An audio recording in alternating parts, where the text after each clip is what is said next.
Hello students, good morning and welcome to chemistry concept. સંકીર્ણ સંયોજનો ચેપ્ટરમાં આપણે અત્યાર સુધીમાં લિગેન્ડ, તેનું વર્ગીકરણ, ચુંબકીય ગુણધર્મો આ વિશે માહિતી મેળવી. આજે આપણે એક નવો જ ટોપિક શીખવા જઈ રહ્યા છીએ. સંકીર્ણ આયનો ની ભૌમિતિક રચના. કયો ટોપિક શીખવા જઈ રહ્યા છીએ? સંકીર્ણ આયનોની ભૌમિતિક રચના. જો ઝીણી ઝીણી બાબતો આજે આપણે શીખવાની છે. ગર્લ્સ પ્લીઝ અહીંયા ધ્યાન આપો. ઝીણી ઝીણી બાબતો એટલે તમને સમજાવતા જે વસ્તુમાં સમજણ ના પડે ને મને તરત ક્લિક કરાવજો કે મેડમ આ વસ્તુ ફરી કરાવો, તો આપણને આખા જે લેક્ચર છે એની મજા માણવાની સમજણ પડે. ખ્યાલ આવી રહ્યો છે શું કહું છું? અને 100% ફોકસિંગ તમે લોકો અહીંયા રહેવા જોઈએ. સંકીર્ણ આયનોની ભૌમિતિક રચના શેના પર આધાર રાખે છે? તો એનો પહેલો આન્સર આવે સંકરણ પર. શેના પર? એટલે પ્રશ્ન તમને બચાવો,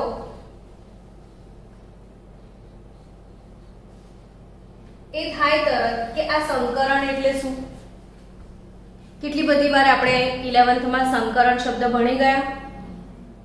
ચલો 11th માં તમે જે સંકરણ ભણ્યા છો, જે સંકરણ ભણ્યા હોય એમાંથી જે યાદ આવે કશુંક પણ બોલો. sp3 સંકરણ તરત મોઢા પર આવી ગયું. તો આ sp3 સંકરણ જે તમે ભણી ગયા એનો અર્થ ખબર છે ખરો? યસ, એક s કક્ષક અને 3 p કક્ષક, એનું શું થવાનું છે? સંમિશ્રણ. બરાબર છે ને? તો સંકરણ શા માટે પહેલા સમજી લઈએ. તો કે સંકરણ થવાનું જે મૂળભૂત હેતુ છે એ એક s અને 3 p કેમ જોડાય? તો કે s કક્ષક એનો આકાર કેવો? ગોળ દડા જેવો. p કક્ષકનો આકાર કેવો? ડંબેલ આકાર. તો s કક્ષક આવી ગોળ દડા જેવી, p કક્ષક ડંબેલ આકારની હોય છે. s અને p કક્ષકની ઊર્જામાં તફાવત હોય છે. શું? ઊર્જામાં તફાવત હોય એટલે બંનેની ઊર્જા સમાન નથી, બંનેનો આકાર પણ સમાન નથી. જ્યારે કોઈક આપણા ત્યાં રહેવા આવે છે, ઇલેક્ટ્રોન યુગ્મનું દાન કરવા આવે છે, ત્યારે જ્યારે આપણે કક્ષકો આપવાની હોય એને 4 કે 5 કે 6, તો એ 5 4 6 બધી જે કક્ષકો છે એમની ઊર્જા સમાન હોવી જોઈએ અને આકાર સમાન હોવો જોઈએ. તો આપણે બીજાને આપીશું ને. તો હું તમને ફરી એકવાર મેમોરાઇઝ કરાવી દઉં કે સંકરણ વખતે મેં 11મા ધોરણમાં તમને એક ઉદાહરણ આપ્યું હતું કે આ સંકરણ એટલે શું. તો કે માની લો કે મારા બે પડોશી છે. એક પડોશીએ મારા ઘરે 5 લાડુ ગોળના બનાવીને મોકલ્યા છે. લાડુ સમજી રહ્યા છો પ્રસાદના, પણ શેમાંથી બનાવ્યા હતા? ગોળમાંથી. અને બીજા પડોશીએ બીજા લાડુ મોકલ્યા છે 5, એ ખાંડમાંથી બનાવેલા છે. હવે પડોશી નંબર 1 ના ગોળના લાડુ 5 આવી સાઈઝના છે, એ પડોશી નંબર 2 ના ખાંડના લાડુ આ સાઈઝના છે. ચલો આ બંનેમાં શું તફાવત છે? એક તો આકારનો તો ખરો જ અને સ્વાદનો બી ખરો. હવે મારે કોઈકને 10 લાડુ ગિફ્ટ કરવા છે, તો હું અલગ અલગ 5 લાડુ આપીશ તો કેવું લાગશે? ઓકવર્ડ લાગે ને. તો હું આ બધાને સમાન કેવી રીતે બનાવું? તો કે હું શું કરીશ? આ 5 લાડુ તોડી નાખીશ, આ બીજા 5 બી તોડીને બધું મિક્સ કરી દઉં. સમજી રહ્યા છો? આ 5 તોડી નાખ્યા, આ 5 તોડી નાખ્યા, ભૂકો કરીને બધું શું કર્યું? મિક્સ કરી દીધું. અને ફરીથી એમાંથી નવા 10 લાડુ બનાવી દઉં. અને આ જે નવા 10 લાડુ છે એની હવે ખાસિયત શું છે? બધાનો આકાર પણ સમાન છે અને બધાનો સ્વાદ પણ સમાન છે. આ ઘટનાને શું કહેવાય? સંકરણ. તો સંકરણ શા માટે એ સમજાયું કે આ sp3 સંકરણ શા માટે થયું? તો s કક્ષક ગોળ દડા જેવી, p કક્ષક ડંબેલ આકારની, બંનેની ઊર્જામાં તફાવત તો બધું જુદું જુદું હતું. એને સમાન કઈ રીતે બનાવ્યું? સંમિશ્રણ કરીને. તો s નો ગોળ દડો તૂટી ગયો, p નો ડંબેલ આકાર તૂટી ગયો, બધું મિક્સ થઈ ગયું અને નવી 4 કક્ષકો બને. નવી એક s હતી, એક લાડુ s નો હતો, 3 લાડુ p ના હતા, કુલ લાડુ 4 હતા. તો નવા બી કેટલા બનશે? 4 જ. પણ જ્યારે 4 માં આકાર સમાન હશે, ઊર્જા સમાન હશે. સમજી ગયા? આ ઘટનાને શું કહેવાય? સંકરણ. તો જે જુદી જુદી કક્ષકો હોય એ જુદા જુદા આકારની હોય, જુદી જુદી ઊર્જાની હોય, એ સમાન બનવા માટે એકબીજામાં સંમિશ્રણ પામે અને નવી કક્ષકોનું નિર્માણ કરે. એ ઘટનાને આપણે શું કહીએ છીએ? સંકરણ. તો સંકરણ sp3, sp3d, sp3d2 આવું બધું આપણે રાસાયણિક બંધન ચેપ્ટરમાં ભણ્યા હતા VSEPR સિદ્ધાંતમાં. તો ચલો આપણે થોડીક માહિતી મેળવીએ આજે સંકીર્ણ સંયોજનોની ભૌમિતિક રચના વિશે. અહીંયા આપણું કેમિકલ બોન્ડિંગ ચેપ્ટર બી થોડું રિવાઇઝ થશે. આજે આપણે વાત કરવા જઈ રહ્યા છીએ સૌથી પહેલા સવર્ગાન 4 માટે. શેના માટે? એટલે ફરી તમને શું પ્રશ્ન ઉદ્ભવ્યો? સવર્ગાન એટલે શું થયો ને ક્વેશ્ચન? અને જે ક્વેશ્ચન થાય ને એનું તરત શું કરવાનું? સમાધાન. સમજીને આગળ ચાલો તો ભણવાની શું થાય? મજા આવે અને સમજવાનો મોટા મોટો ફાયદો ખબર છે? ભૂખવું ના પડે. તમે એ નોલેજ જે ગેઇન કરશો ને એનો ફાયદો જિંદગી કે સાથ ભી હંમેશા તમારી જોડે રહેશે. તો સવર્ગાંક શબ્દ આજે સમજી લઈએ. આગળ ઘણા બધા ચેપ્ટરમાં આપણે સવર્ગાંક શબ્દ આવવાનો જ છે. તો સવર્ગાંક એટલે શું? દાખલા તરીકે મારી પાસે એક સંકીર્ણ સંયોજન છે NiCN4 -2. આવું એક સંકીર્ણ સંયોજન છે. તો તમને આમાં મધ્યસ્થ પરમાણુ કોને કહીએ?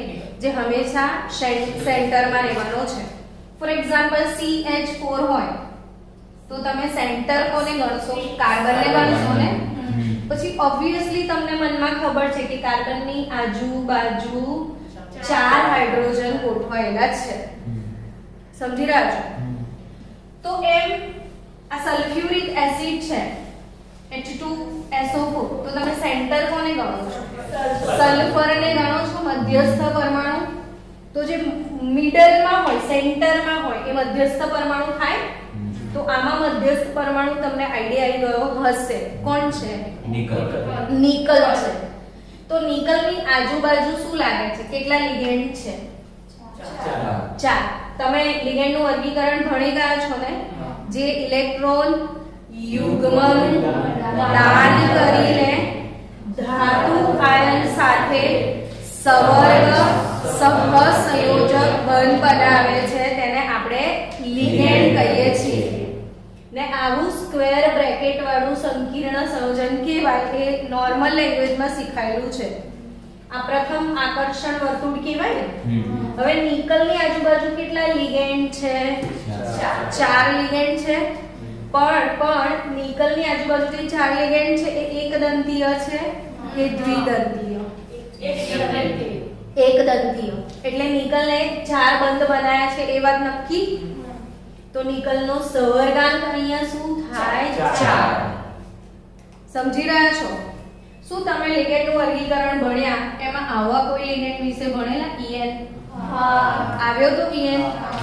તો EN એટલે ઇથેન 1,2-diamine. જો CH2 CH2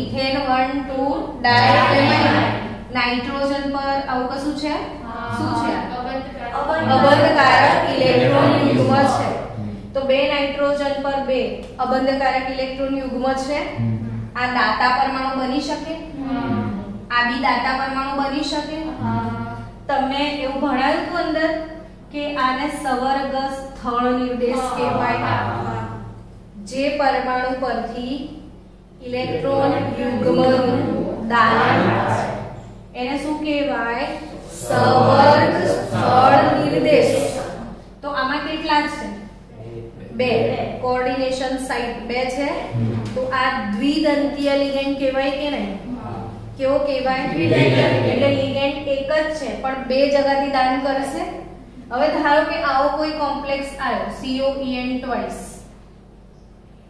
તો તમારે એ સમજવાનું છે કે આ તો EN છે આ દ્વિદંતીય છે હેલો દ્વિદંતીય છે તો એક EN બે જગ્યાથી દાન કરશે તો બે EN 4 તો અહીંયા CO નો સવર્ગાંક 4 થશે લિગેન્ડના વર્ગીકરણના વિડિયોમાં બી આ વસ્તુ તો સમજાઈ જ હશે તમને તો અહીંયા CO નો સવર્ગાંક કેટલો થશે 4 તો તમે સવર્ગાંક કન્સેપ્ટ ક્લિયર તો ધાતુ આયનની આજુબાજુ જેટલા બંધ બને એને એનો શું કહેવાય સવર્ગાંક તો અહીંયા નિકલનો સવર્ગાંક કેટલો છે 4 ઓકે હવે જો ધાતુ આયનનો સવર્ગાંક 4 હોય શું 4 સવર્ગાંક કયો હોય 4 તો એનો કયું સંકરણ થાય અને એનો ભૌમિતિક આકાર કયો હોય એ સમજવાનું છે તો સવર્ગાંક 4 માટે બાળકો તમને યાદ રાખવાનું છે કે બે પ્રકારના સંકરણ શક્ય હશે આમ તો તમે એક તો સમજી જ ગયા હશો કે 4 બંધ બનાવવાના છે 4 કક્ષકો તૈયાર કરવાની હશે તો કયું સંકરણ હશે sp3 આમ જ ઇમોશન આવે કે કયું સંકરણ હશે sp3 અથવા જો અવેલેબલ થાય તો dsp2 સમજી રહ્યા છો dsp2 હવે સમજીએ એક મિનિટ ઉભા રહો ચલો કોઈ એકની ઇલેક્ટ્રોન રચના આપી દો નિકલની જ બોલો ને નિકલની ઇલેક્ટ્રોન રચના Z બરાબર 28 છે ને તો તમને ઇમોશન આવવા જોઈએ ને 28 એટલે 3d 8 ને 4s તો આ 3d છે 3d પછી કોણ આવે 4s આવે 4s પછી કોણ આવે 4p ભલે એમાં ઇલેક્ટ્રોન નથી પણ એના પછી 4 નંબર હોય મારી પાસે તો 4 નંબરમાં 4s હોય 4p હોય 4d હોય 4f પણ હોય આ બધું ખાલી ખાલી તો હોય ને હવે મારી જોડે 5-6 ઘર હોય તો હું 5-6 ઘરમાં તો રહેવાની નથી હું એક જ ઘરમાં રહીશ ને તો હું બાકીના ઘર તો ખાલી પડ્યા રહેશે તો હું શું કરીશ બીજા લોકોને ભાડે આપીશ સમજી રહ્યા છો એટલે હું નિકલ છું તો મારી જોડે તો બહુ બધા ઘર ખાલી છે તો મારા ત્યાં બહુ બધા લોકો પોતાના ઇલેક્ટ્રોન યુગ્મને લઈને રહેવા આવી શકશે સમજ પડી રહી છે તો આ નિકલ છે 3d શું 28 એટલે 3d 8 4s 2 હવે 3d 8 કેવી રીતે ભરવાના તો કે 1 2 3 4 5 6 7 8 થઈ ગયું 4s માં કેટલા છે 2 છે 4p ખાલી હવે જ્યારે કોઈની સાથે સંકીર્ણ બનાવશે ત્યારે ઓબ્વિયસલી a + 2 એવો કોઈ આયન જ હશે તો ધારો કે એ નિકલ +2 થયો તો +2 નો મતલબ શું ઇલેક્ટ્રોન ગુમાવશે કયા બે ગુમાવશે લાસ્ટ વાળા 4s વાળા બે જતા રહેશે એટલે 3d થયું તમને સમજણ પડી ગઈ છે? આ શું છે? 4s અને 4p. એટલે હવે આ લાસ્ટ વાળા બે ગયા તો 1 2 3 4 5 6 7 8. હવે બચાવો. લિટરલી અહીંયા તમે જોયું કે ડી કક્ષક ફૂલ છે, એટલે ડી કક્ષક સંકરણમાં ભાગ લઈ શકે તેમ નથી, જગા જ નથી. તો 3D પછી કોણ છે? 4s અને 4p. આ બંને ખાલી છે. તો આ સંજોગોમાં કયું સંકરણ બનશે? બોલો. કયું સંકરણ બને? sp3. કયું? sp3. તો sp3 સંકરણ બન્યું તો એક વસ્તુ તમે જોઈ, 4s 4p 5s 5p 6s 6p તો ns np. તો અહીં આગળ sp3 સંકરણ થાય ત્યારે એક ns કક્ષક હશે અને 3 np કક્ષકો હશે. કુલ મિલાઈને કેટલી કક્ષકોનું નિર્માણ થશે? 4. તો આ સંકરણ સમજમાં આવ્યું? આ બધા સવર્ગ સહસંયોજક બનશે. કેવા બંધ છે?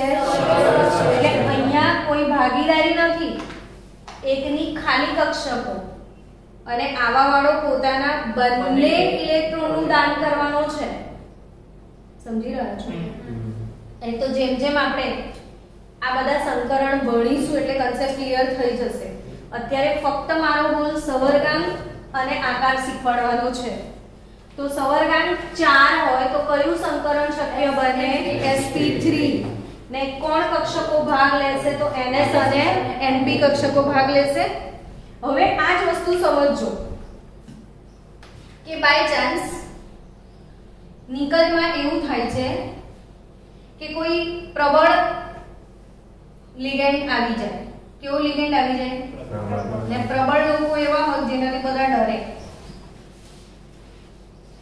તો ડરે એ સિચ્યુએશનમાં શું થાય? એ ડરે એ તો આપણી ભાષામાં શું થવાનું છે આગળ ધીરે ધીરે સમજીશું જ્યારે ત્યારે આવશે ત્યારે. પણ જ્યારે પ્રબળ લિગેન્ડ આવે ને ત્યારે માની લો કે બાય ચાન્સ આ એકલો ઇલેક્ટ્રોન અહીં જતો રહે. જો આ તો એકલો જ છે ને, તો આ એકલો અહીંને જઈને યુગ્મીકરણ કરી દે તો એક ડી કક્ષક શું થઈ ગઈ? ખાલી થઈ ગઈ. 3D પછી કોણ આવ્યું? 4s. પછી કોણ આવ્યું? 4p. તો આપણે તો 4 જોઈએ છે તો અહીંથી ચાલુ કરી દઈએ લેવાનું. તો એક 3D, એક 4s અને 2 4p. જ્યાંથી ખાલી મળે ને ત્યાંથી ઉઠાઈ લેવાનું. તો હવે આ કયું સંકરણ થયું? બોલીએ. dsp2. સમજી રહ્યા છો? એક d, એક s અને એક p. તો આ સમજો કે આ ns લખાય, આ np લખાય, તો આ n-1d થાય કે નહીં? એક ઓછો હશે ને અંદર વાળી d વપરાશે તો સમજો તમે કોન્ફિડન્સ અપાવવા કે પડે છે. 4s એટલે ns, 4p એટલે np ને એક ઘટાડી દો તો n-1d. તો આ 3d 4s અને 4p કન્સેપ્ટ ક્લિયર બધાનો? રુદ્ર બકા ખબર પડી? હા તો તું ફેસ પર એક્સપ્રેશન આપજે નહીં તો મને ડરી જવાય છે. ચલો આપણે કયું સંકરણ અહીંયા લખ્યું છે? dsp2. તો કઈ કઈ d વપરાય બોલો? એક n-1d, એક ns અને 2 np. તો કયું સંકરણ થશે? dsp2. કુલ કેટલી કક્ષકો મળશે? 4. તો સવર્ગાંક સંકીર્ણનો કેટલો હોય? 4. સવર્ગાંક સંકીર્ણનો કેટલો હોય? 4. તો બે પ્રકારના સંકરણ શક્ય બનશે. કેટલી પ્રકારના? બે. કયા કયા બે? sp3 અથવા dsp2. આ બંને પોસિબિલિટી છે, sp3 અથવા dsp2. હવે જો sp3 સંકરણ થયું તો આકાર કયો હશે? સમચતુષ્ફલકીય. ભણેલા છો એટલે આમ જ યાદ આવી ગયું. તો કયું સંકરણ થયું? sp3. તો એનો આકાર કયો બનશે બોલો? સમચતુષ્ફલકીય. sp3 સંકરણ પર કયો આકાર બનશે? સમચતુષ્ફલકીય.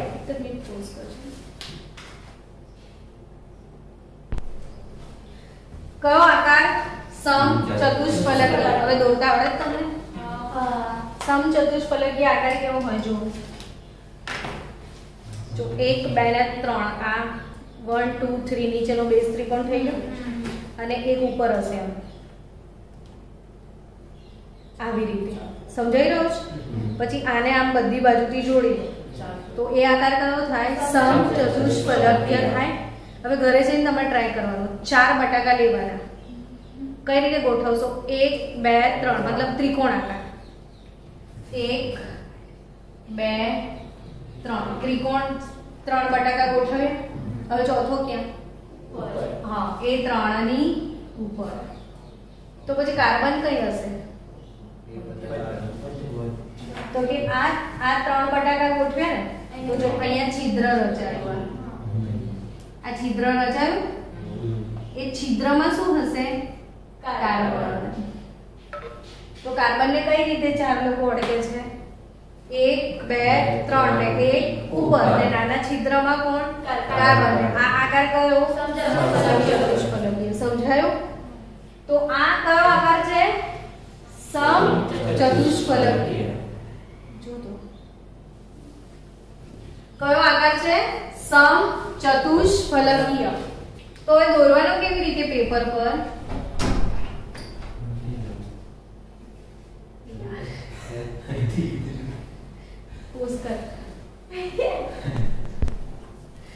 ચલો આ કયો આકાર મેં કીધો? સમચતુષ્ફલકીય. તો સમચતુષ્ફલકીય આકાર આ રીતે દોરાશે આમ અને આ 3. જો પેલા 3 બટાકા યાદ આયા? 1 2 3 1 2 3 ત્રિકોણ બન્યો. ચોથો ક્યાં હશે? આ ઉપર. અને એ ચોથા જોડે બધાને કનેક્ટ કરી દેવાના. પણ હવે ચોથો તમે બતાવી તો ના શકો ને પેપર પર. તો આ રીતે સ્લાઇડિંગ બતાવી દો. હવે આ 3 ને કનેક્ટ કરી દો. થઈ ગયો ત્રિકોણ?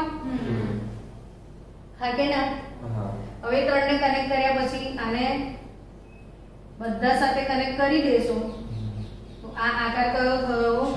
સમચતુષ્ફલકીય.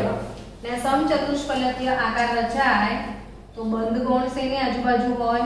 109 ડિગ્રી 30 મિનિટની આજુબાજુ હોય. તો આ કયો આકાર થયો? સમચતુષ્ફલકીય. ક્યારે સમચતુષ્ફલકીય આકાર રચાય? જ્યારે સંકરણ sp3 હોય. sp3 સંકરણ હોય તો કઈ કઈ કક્ષકો વપરાય? ns અને np. સમજી રહ્યા છો? હવે કયું સંકરણ એ સમજીએ. આ સેન્ટરમાં મેટલ હોય. સેન્ટરમાં શું હોય? મેટલ. આ ચાર તરફ શું હોય? લિગેન્ડ હોય. જેણે ઇલેક્ટ્રોન યુગ્મનું દાન કર્યું છે એને આપણે લિગેન્ડ કહીશું.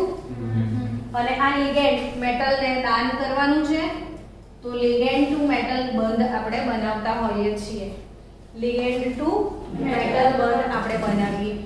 ને આ જે સંકરણ છે sp3 ઉદાહરણ તરીકે NiCO4 એ sp3 સંકરણ ધરાવે છે. NiCl4 - 2 પણ sp3 સંકરણ ધરાવે છે અને એમનો આકાર કેવો છે? સમચતુષ્ફલકીય આકાર છે. તો સવર્ગાંક 4 પર કયો આકાર?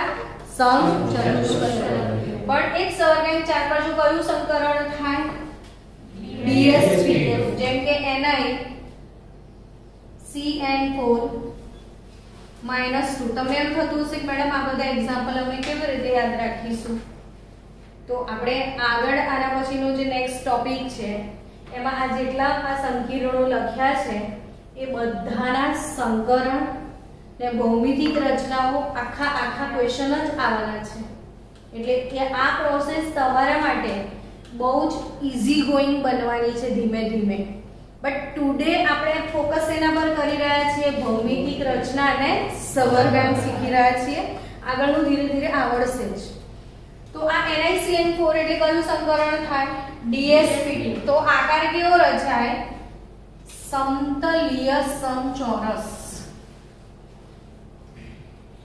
સમતલીય સમચોરસ આકાર રચાય. કયો આકાર રચાશે? સમતલીય સમચોરસ. અને સમતલીય સમચોરસ રુદ્ર ચાલુ કરેલો ને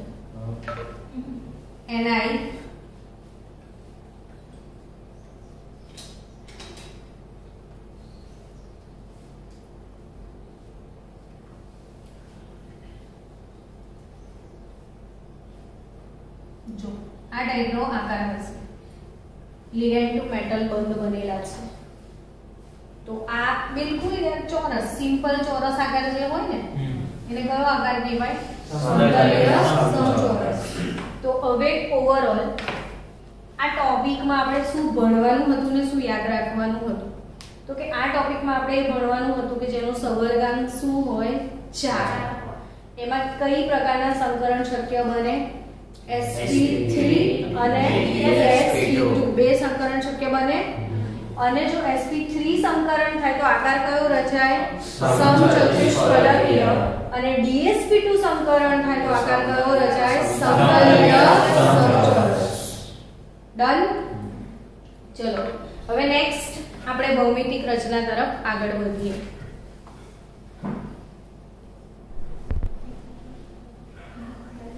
સવર્ગાંક 4 પછી હવે આપણે શું શીખવા જઈ રહ્યા છીએ?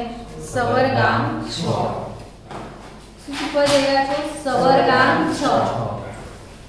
જો ધાતુ આયનનો સવર્ગાંક 6 હોય તો કયા કયા પ્રકારના સંકરણ શક્ય બનશે એ સમજીએ આપણે. સિમ્પલ વાત કરીએ, ચલો નિકલ થી જ લઈએ કે નિકલ Z બરાબર શું હતું? 28. પછી શું લખવાનું? આર્ગન. આર્ગન પછી શું લખવાનું? 3D કક્ષક.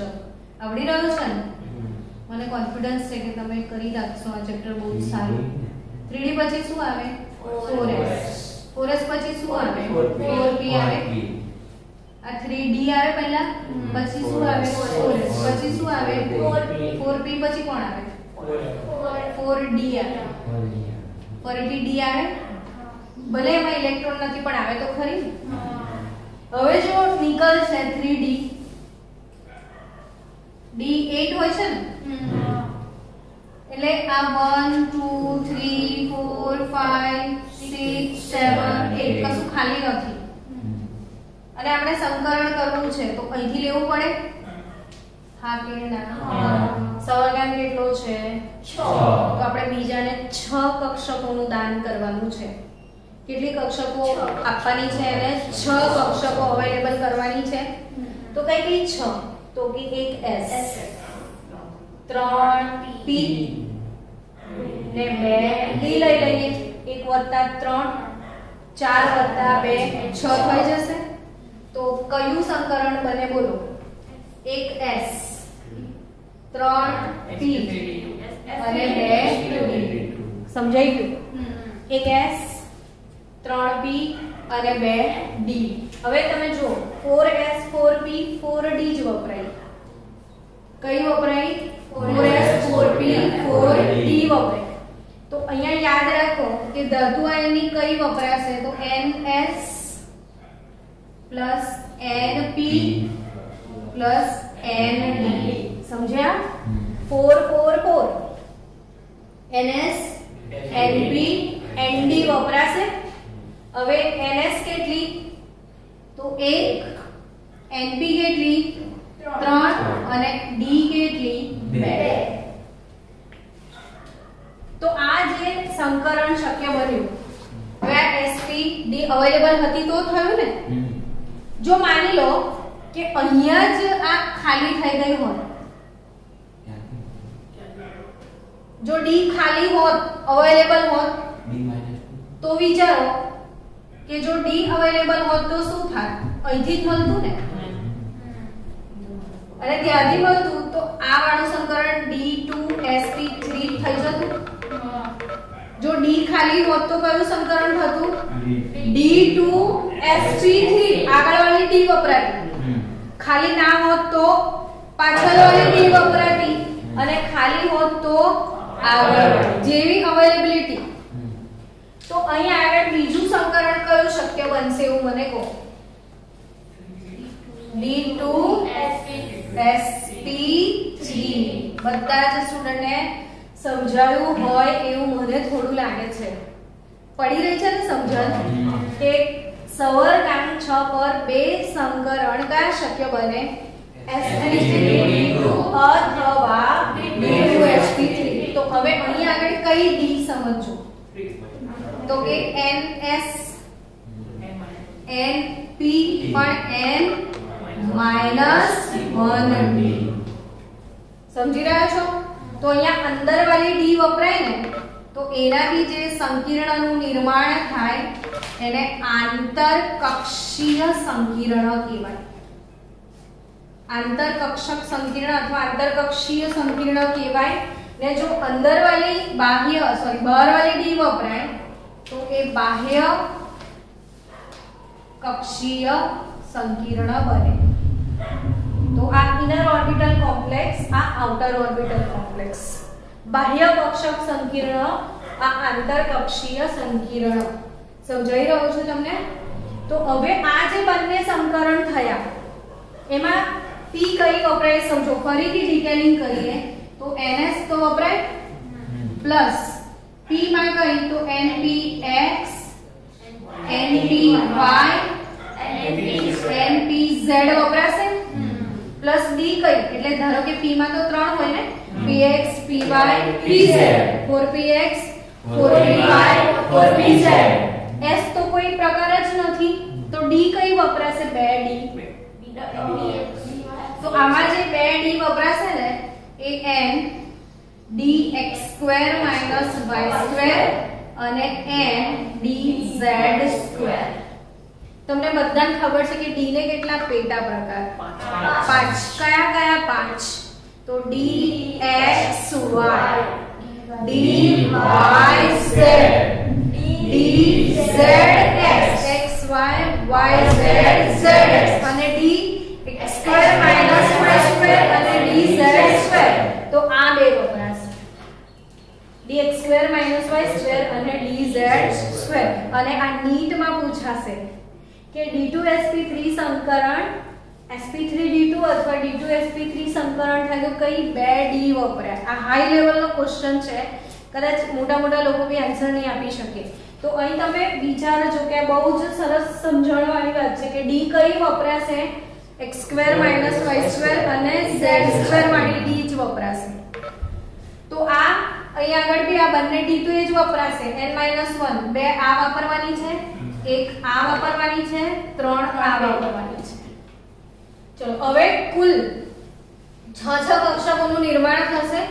તો આ 6 કક્ષકો અવકાશમાં કેવી રીતે ગોઠવાશે, એનો આકાર કેવી રીતે બનશે એ સમજવાનું છે. તો આ જે કોઈ પણ સંકરણ થાય, આ વાળું કે આ વાળું, આ તમે લખી દીધું બાહ્ય કક્ષીય આંતરકક્ષીય. હવે આ બંને પ્રકારમાંથી કોઈ પણ પ્રકારનું સંકરણ થાય પણ આકાર હંમેશા યાદ રાખજો 6 પે ફિક્સ અષ્ટફલકીય. યાદ આવી ગયું ને? બોલવાથી 6 પર શું ફિક્સ? અષ્ટફલકીય આકાર. કયો આકાર? અષ્ટફલકીય. હવે કેમિસ્ટ્રીમાં છે ને શબ્દે સ્વાદ ભરેલો છે. અષ્ટ એટલે 8, ફલક એટલે બાજુ. તો 8 ફલક કેવી રીતે? તો કે જો આ ચોરસ તમને દેખાય છે, એક આપી આવી રીતે ઉપર ગોઠવી દો તો આને આમ ને આમ કનેક્ટ કરો, આના આ પોઈન્ટ સાથે કનેક્ટ કરો તો કેવો ફલક મળે? કયા આકારનો ફલક મળે?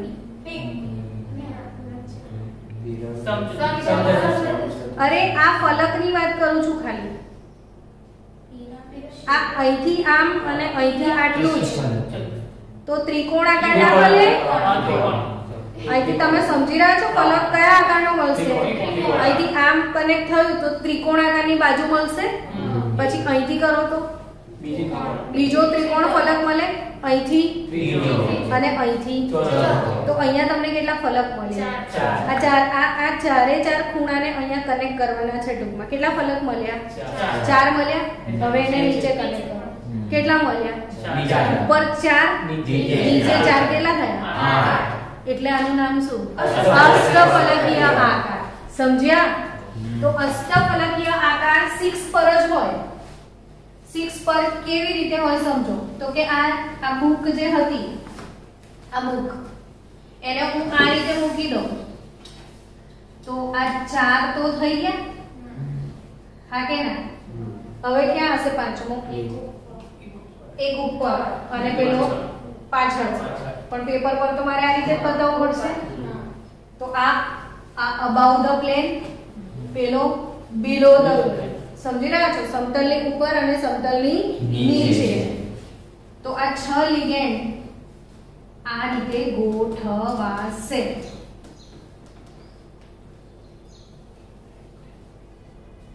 ડન. હવે આ સમજો કે ખરેખર તો આ x અક્ષ છે, આ y અક્ષ છે અને આ z અક્ષ છે. ત્રણ શું છે? x અક્ષ, y અને z.